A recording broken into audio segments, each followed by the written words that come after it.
Welcome to the Bikerian Podcast. This is Eric. And I'm Aicila. And this week, our topic is, what's with millennials anyway? So, I think we want to open this one with a quote. Yes. All right, I'm going to read a quote. The world is passing through troublous times. The young people of today think of nothing but themselves. They have no reverence for parents or old age. They are impatient of all restraint. They talk as if they knew everything, and what passes for wisdom with us is foolishness with them. As for the girls, they are forward, immodest, unladylike in speech, behavior, and dress. Oh, who said that? Was it like, I don't know, Ivanka? No. No? So this is Peter the Hermit in AD 1274. Oh, I felt like he was maybe talking about millennials. So here's the thing. I think in researching this show topic, what I have learned is that everybody at every point of history has probably had this conversation about ageism, about the younger generation lacking respect, about the older generation not getting respected for their wisdom and their experience. And it's really just all the same old story. And it's been going on forever. Mm-hmm. So the show's done. We're done. You know, that's a great... Well, or we could talk a little more. We could. So, I looked up... Well, let me start with, I've been thinking about ageism like you do, just 'cause. And I was actually thinking about it from the perspective of older people. And then... You're giving away that we're older people. Because that's the point. Of course, we're thinking about it from the perspective of older people. Mostly I was thinking about my mom, but you're right. I'm also older. I'm not older like her, though. I'm younger because she's my mom. But we should clarify a couple of points. We are older than the millennial generation. True. I am in a generation that I recently saw defined between the years of like 1974 to 1982 that are neither Gen X nor millennial, because in the gap of years that I was born, I'm in that gap of years. You are, and it depends because some say it's 1976, 1974, but in that gap of years, we and you had this experience regardless, grew up with things like corded telephones. It's true, and we did not have the internet. I did not have it until I went to college. Yeah. A cell phone was something I first heard about in my early teenage years. Wasn't it on like that show Dallas? I felt like it was on a soap opera the first time I really saw it. The first one I ever saw was a car phone. You see, it had to be mounted in a car. It was too big of a brick to fit in your pocket. Exactly. So it was really a phone in the glove compartment of very fancy cars. My uncle had one. And so the concept of being able to drive and talk, and it was still a corded phone plugged into the dashboard. It just happened to be broadcasting wirelessly outside of the car. Right, okay. But it had a cord. Right. And over the course of my teenage years and into my 20s, suddenly I was one of the first kids on the block to have the internet.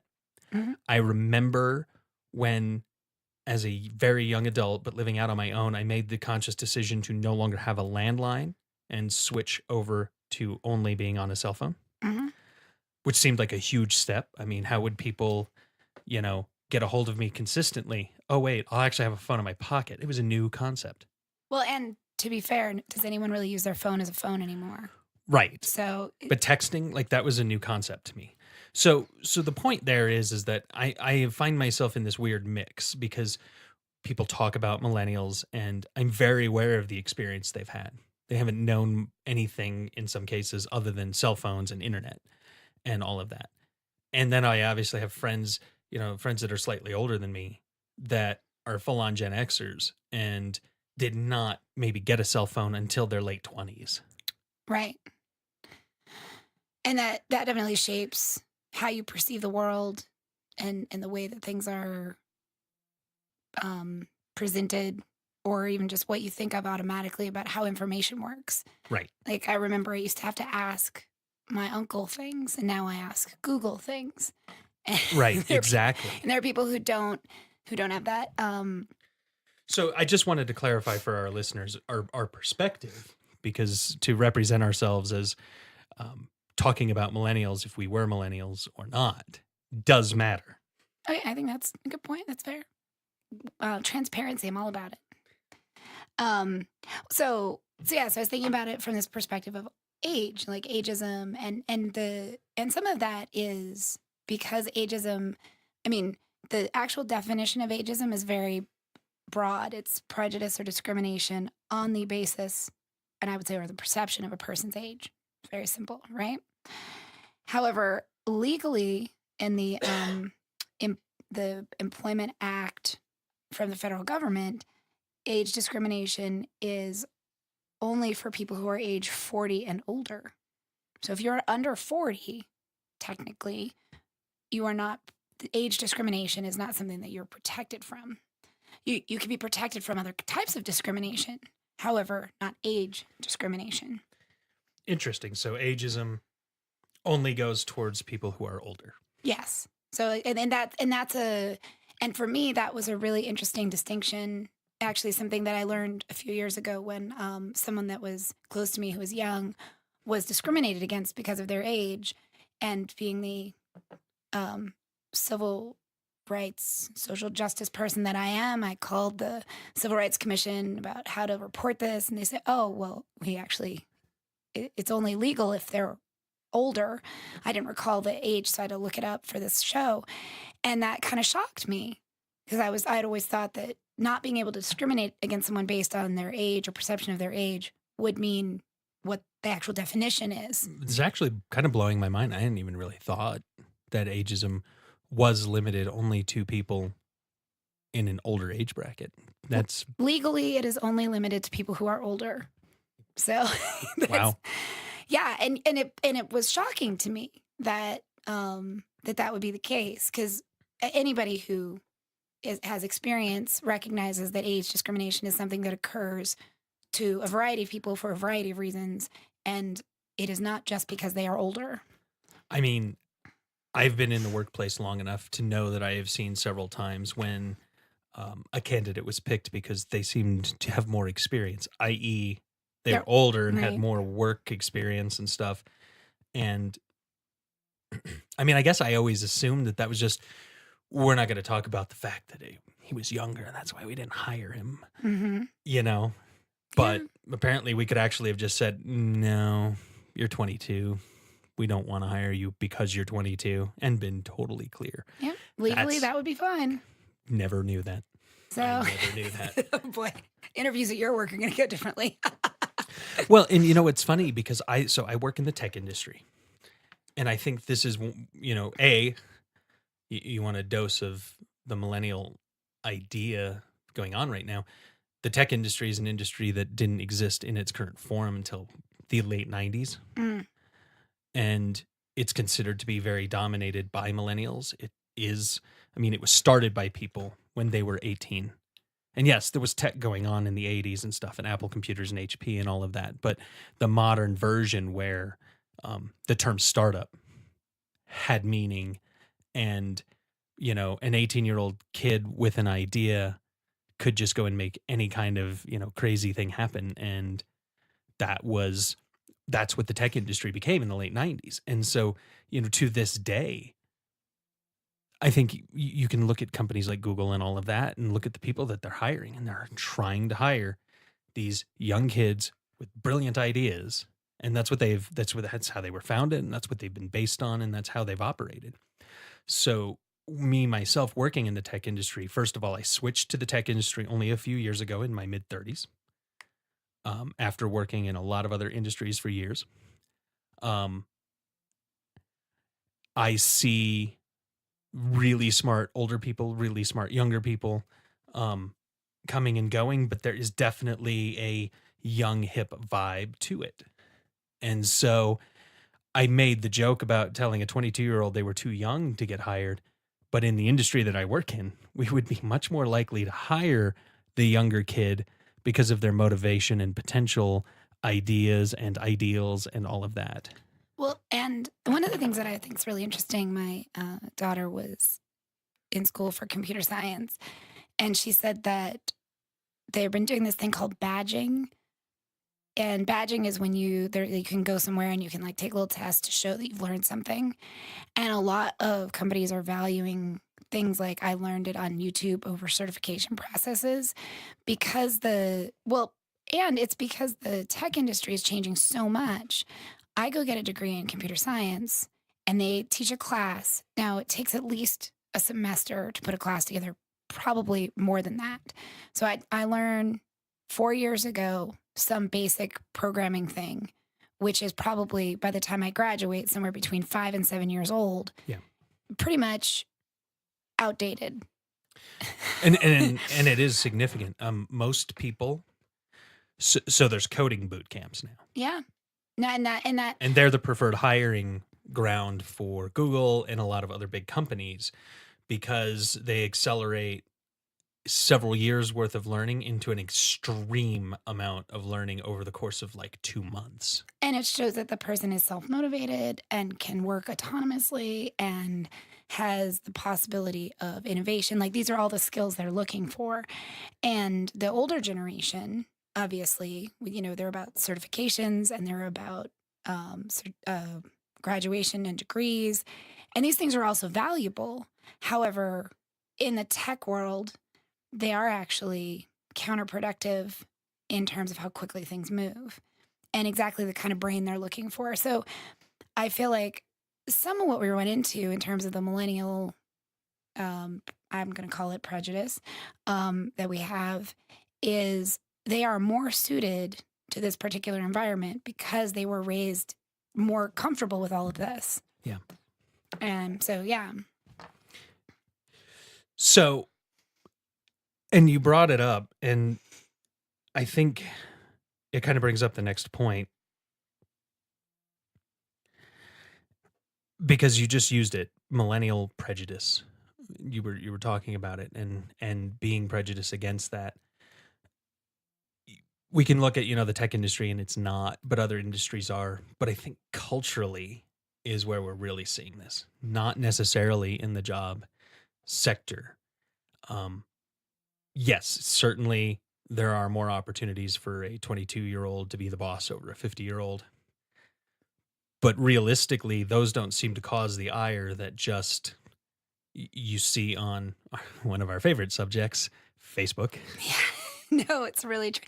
Well, and there's a way in which it is not problematic for a lot of people to be mean and discriminatory about millennials. Like it's okay to call them names in print and to dismiss them as like competent people without ever really trying to understand where they're coming from in terms of what like their skills and their awareness and something you mentioned before we started recording come from being a generation that was raised with one of the largest advances in the information available to us in terms of the internet and accessibility. Right. Like no more encyclopedias after the internet came out. I looked up my research papers in when I was younger and in school. I looked them up in the encyclopedia. And as I grew up, suddenly I was looking them up on the internet. And at the time, there wasn't much information on the internet. And if it was on the internet, it had to be true back then. There was not a healthy skepticism about any of it. Right. It was different.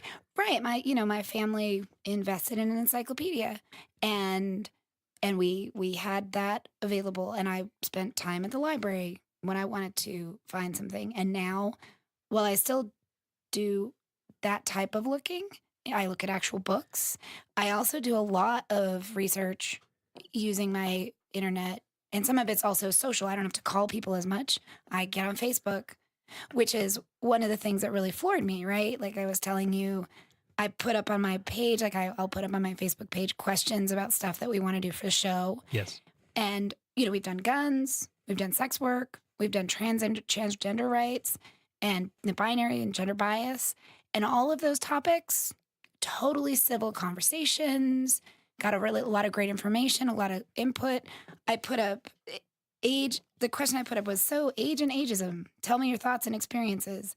I have been ruminating on this topic and want to do a podcast episode on it. We got no responses, right? Oh, oh no, I read the responses. It was I know what we got. Unbelievable. I have never seen people devolve that quickly into like real meanness. There was some, and so here's the thing, just as a note to our viewers, we do invite you to put your comments into our Facebook channel and into the posts we make. However, if you start name calling people, we might have to delete those posts. I will. And it's not, it's completely appropriate to say I don't agree and to back it up. But this was ire. It was and anger mean. and mean in a way that I did not think the subject would bring out. Of all the topics that we're going to bring it out, this is not the one. And so I actually talked to a woman who's working on an initiative around ageism in our state. And one of the things that she brought up that I thought was really interesting is she said, let me grab her quote. She said, "We all have in common that today is the day we are the oldest and the youngest we will ever be." And how we talk about age and ageism and aging is very fixed at this time. And kind of, we don't really talk about the fact that we all actually share that experience. That right now, I am both the oldest and the youngest I will ever be. And in that conversation with her, I kind of got a little more clear that the difference between all of these other topics and aging is that aging is actually very personal, and we're all dealing with it. And we're all dealing with it in some way. And maybe the technological revolution is part of what makes it more sensitive. Like we're a lot more consistently aware of how outmoded we are. Well, this is a point when we were discussing the topic, to get set up for the show that I was trying to make, is that it is very personal, but I also feel like we're at a time when people's personal experience is drastically different. Mhm. I grew up, I could stay out pretty much as late as I want. I had the rough expectation to be home not long after the sunset. I ran all over the neighborhood with my friends. There was a couple of parks and playgrounds we'd go to. And I'm talking this is as a sixth grader. Yeah. And at some point, not long after I was that young, something changed in parents and parenting. And helicopter parenting began. And the world that we live in, of participation trophies and all of that shifted. I mean, I still grew up in a time when, winning the state championship and getting that trophy meant something. And the losers went home and, And they knew they were losers. They cried in their Kool-Aid and oh, those days were so great. Right. And nobody really lined up and said anything other than, good try. Yeah. Good effort. So I will put a note in there that, I love the Hidden Brain. We love the Hidden Brain. We do. And they have an episode on parenting where they talk about what you're referencing, one of the changes, which is that that generation of parents grew up with fewer siblings. So prior to that, most parents had some experience raising children in some way. And that particular generation approached parenting kind of the way they approach learning anything else. And so they would go get a book. Yeah. And so Dr. Spock. Yeah, exactly. And in the episode, he kind of talked about the difference between being a gardener and a carpenter as a parent. And the carpenter is more the helicopter parent, where they've got their checklist of how things have to go, and they're trying to make a certain outcome, versus the gardener parent, kind of more like what you had, where they're cultivating opportunities for you to figure out how to live your life.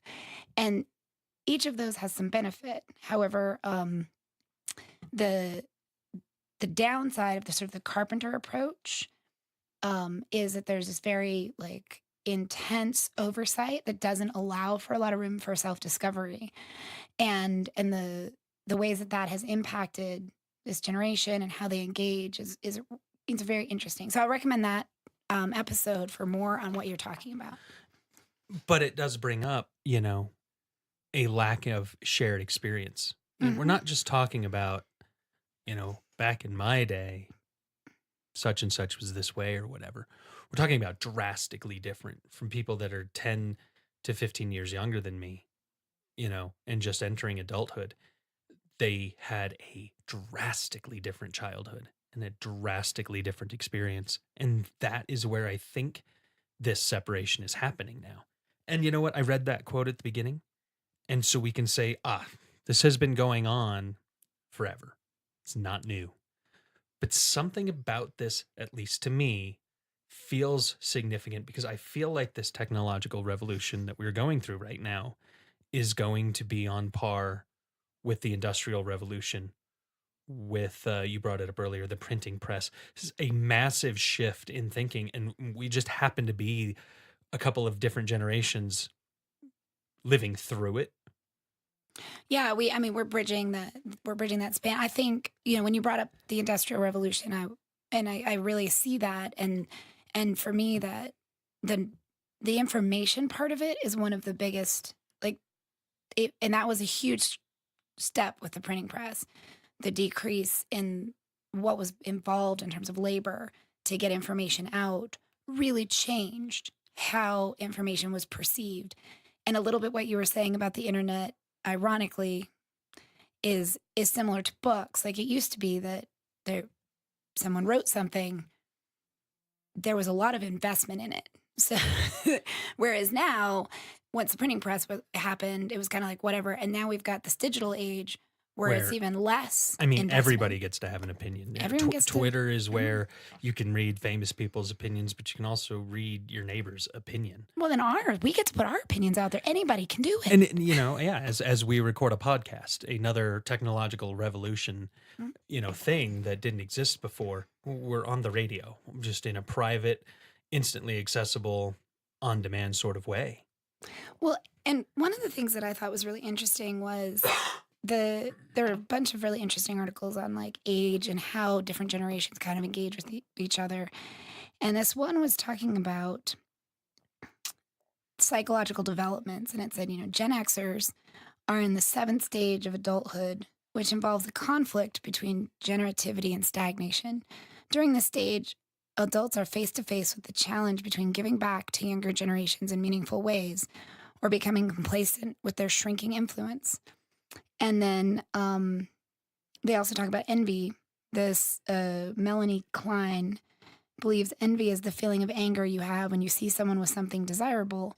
And this anger is often accompanied by an impulse to take away or spoil this desirable item. And the most valuable and desirable item that millennials have that Gen Xers don't is time. Like they've got everything ahead of them, and Gen Xers are kind of moving towards their end result. Well, and it, this actually triggered an interesting thought in my head, because I think one of the things that really separated it was a few years ago, when Gen Xers had to watch millennials going through that whole thing on college campuses about safe spaces and no trigger zones and things like that. It hit me. It occurred to me. I was envious of that. The concept of not being offended by the world. I would love that. And frankly, that whole thing swept through so fast and became such a bad scene in so many different colleges. I mean, they opened themselves up to all sorts of liability by saying, we're going to be a safe space and we're not going to trigger you. Oh, you triggered somebody. Lawsuit. That's why it died. Mhm. Because the concept, it pushed that pendulum way too far. And I mean, the liability that opened up. But yeah, I was envious of this idea of a younger generation growing up and defending their right to not be offended. That nobody has that right. I'm just going to state it. I mean, it's not real. It's not realistic. You can avoid things that you find offensive, but if the current presidential administration has proven nothing, none of us have the right to not be offended. And I'm not even, I'm saying that even because the Trump voters feel the same way. They feel offended by what social justice warriors are doing just as much as we feel offended by the things that are going on. We've all had to face the reality. But I was envious of that generation marching around saying they had the right to live in a world free of that sort of thing. Well, and there's an idealism to it that I really admire. I'll be honest. Like, I feel like one of the things that I feel like youth can give to us is the idea that things don't have to be the way we see them. I mean, it's one of the things that I really love about what the Parkland kids were doing. They were done with this concept of mass shootings being acceptable. And and to me, that's a real indication of, the situation that we're in, right? Where there's kids who are affected by what we do, who don't have any power and really don't get a lot of respect. Like when they start speaking up, everyone's like, "Oh, their parents are making them do it." Like there's not really an acknowledgement that they have their own opinions. And and so I feel like that's another piece that we're dealing with, where we sort of in a lot of ways we have this obsessive worship of the concept of youth.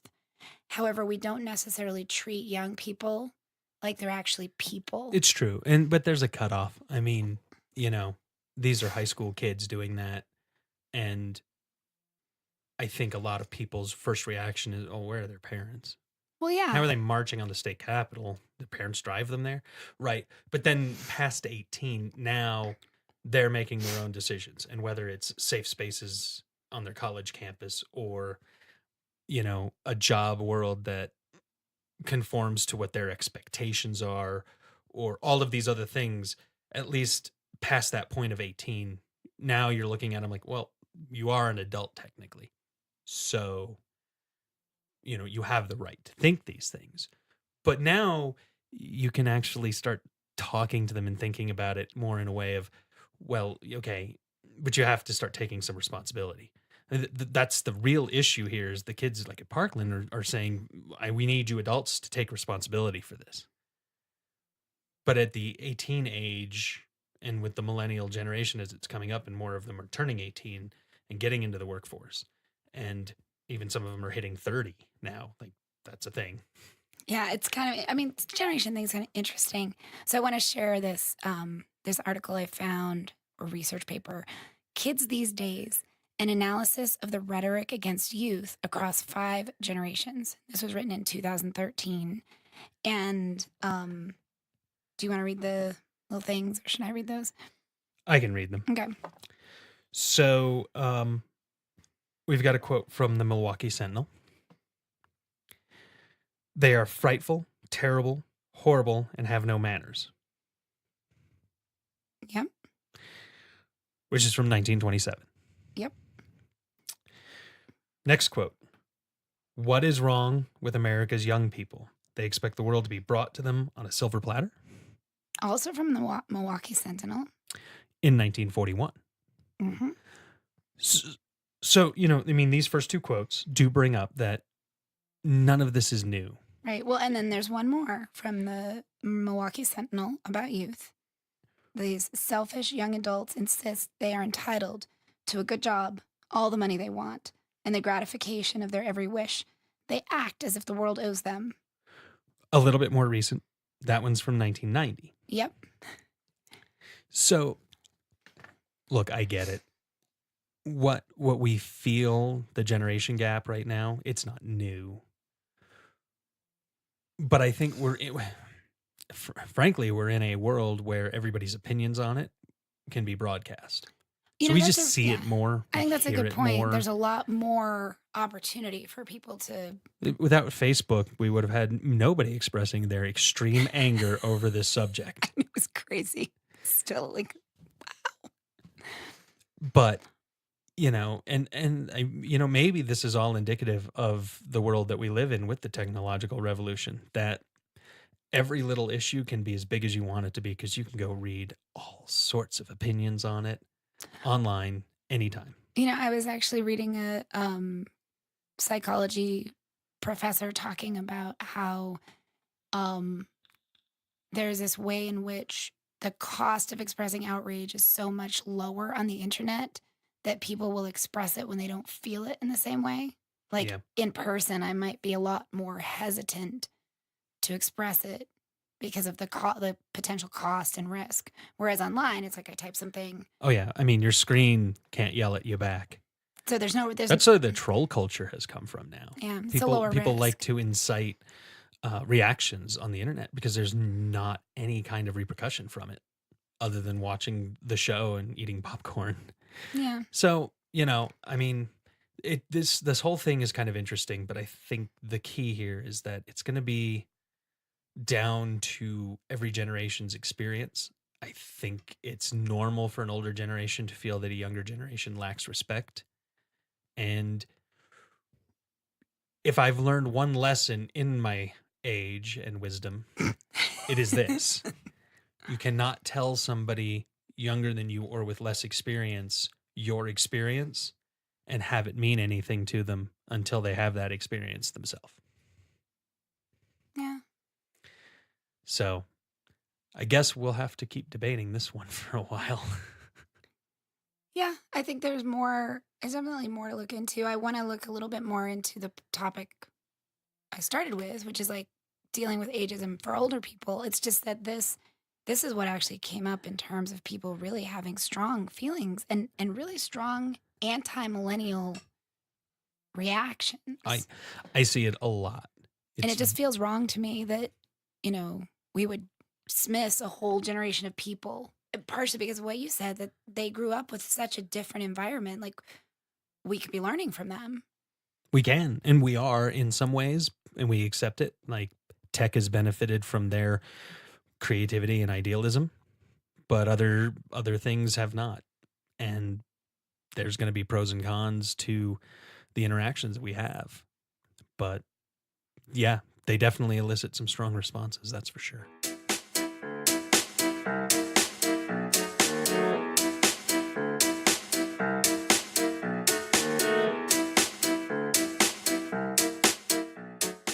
So for this week's Bikerian moment, I actually have been thinking about things just based on news stories. And there's certainly a lot of things in the news that are very consistent. But one thing that's always consistent is natural disaster. And it's really had me thinking in the last few weeks with the volcanoes in Hawaii consuming houses, or wildfires in California, or really everywhere, occasional earthquakes that take out, countries, Yeah. tidal waves, we live in a world that is full of impermanence. We expect, the bedrock that we build on to be there, and sometimes it's not always the case. And so it's just really had me contemplating, the reality of life and the impermanence of things, and how difficult it can be, to think, oh, you built your dream home, but it was a little too close to that volcano. Yeah. Luckily, you got out alive, but your house is done. Right. Yeah. Well, and you were mentioning that, and it re-traumatized me maybe with when I was studying Buddhism, and I'm in my class, and one of the core tenets, there's 4, right? And one of the core tenets of Buddhism is impermanence. And I just raised my hand to the instructor, and I was practically sobbing. I'm like, I hate impermanence. I hate it, in the middle of this class of very earnest students. And he looks at me. I so appreciated this moment. And he says, oh, me too. I was like, oh, thank you. I'm not alone. And, I was that kid who, when I would watch action movies, and, the car would drive through like the mall window, I'd be so upset that they had damaged that. Like, I couldn't enjoy I still can't really enjoy car chases because they destroy too many things. Right. I'm like, that's not okay. Somebody has to build that again and clean it up, and somebody wanted that there. And so. Well, and I think the main lesson is to understand 2 things. Okay. 1, you do have to embrace impermanence.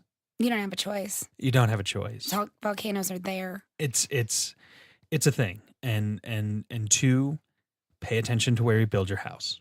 Oh, I like that. That's a key. That's a key one. Well, and for me, I started going to Burning Man, not all the time. And that whole culture is all about impermanence. And it's funny because some people can go, and it's really just, it's very much like it speaks to them. And for me, it's actually, in some ways, an exercise in meditative awareness, because the impermanent nature of the whole situation is really fundamentally quite challenging for me. I can see that. However, and I should qualify, I've not been to Burning Man.